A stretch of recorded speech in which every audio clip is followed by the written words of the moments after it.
So why didn't my Latina friend get the business? Well, let me tell you something that happened to a friend of mine. Her name is Susana.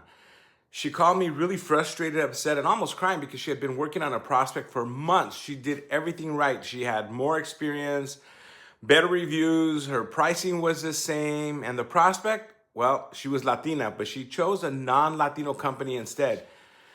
And Susana, almost crying, asked me, Luis, what did I do wrong? And I told her something that wasn't easy for her to hear, but you said you didn't do anything wrong, because sometimes this isn't about qualifications. This isn't about pricing. This isn't even about effort. Sometimes it's just about what we've been conditioned to believe. You see, for many generations, many of us weren't exposed to Latino professionals in positions of trust and authority. So without even realizing it, she started associating an expert with someone who doesn't look like us. That's not hate, that's conditioning. And when you grow up in scarcity, you don't always think that there's room for all of us. Sometimes it feels like there's only room for one. So what happens? We question our own, we doubt our own, sometimes we overlook our own. But here's something important.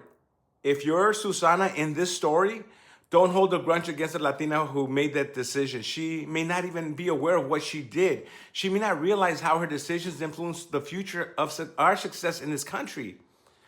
And for the person who made that choice, I say this with respect. Hopefully one day you'll see that our thoughts, our beliefs, and our behaviors don't just impact someone else. They ripple. They impact you, your family, your children, and the future of our community. This isn't about blame. It's about awareness, because once we become aware, we can choose differently. And let me tell you something. For almost 40 years of working with our community, I've seen Latinos build businesses, build wealth, build lives of financial dignity from nothing.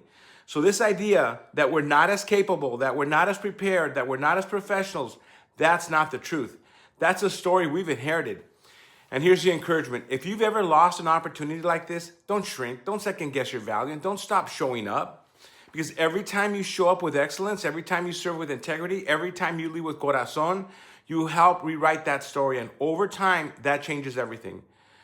And Susana, if you're watching this, I want you to hear from me clearly. For every Latino who didn't hire you, there are many more who see you, who value, and who will choose you. So don't let one experience make you bitter. Let it make you better. Let it make you stronger and even more committed to your purpose. If you've ever felt overlooked or underestimated, drop a comment here and say, I'm still here. Let's remind each other that we're still standing and still rising. And please help our Finances con Corazón community grow by following, liking, and engaging. And be part of creating a Latino economic revolution.